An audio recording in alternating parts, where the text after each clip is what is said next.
آیت اللہ کے سفر آخرت پر خراج عقیدت امریکی صدر کو حیران کر گیا۔ ٹرمپ نے ویب سائٹ کو انٹرویو میں کہا کہ انہیں توقع نہیں تھی کہ ایرانی عوام اپنے رہنما کے لیے اس قدر جذباتی ہو جائیں گے۔ ساتھ یہ بھی کہا کہ چاہتے تو اس جنازے میں موجود تمام افراد کو نشانہ بنا سکتے تھے، مگر ایسا نہیں کیا۔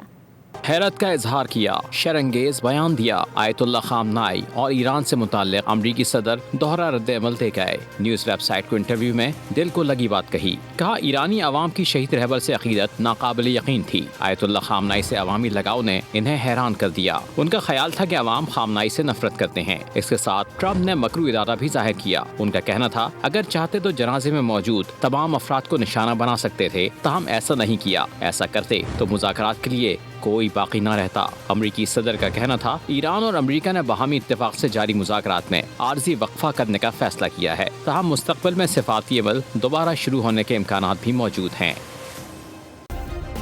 سبسکرائب کریں اور بیل دبائیں تاکہ کوئی خبر رہ نہ جائے۔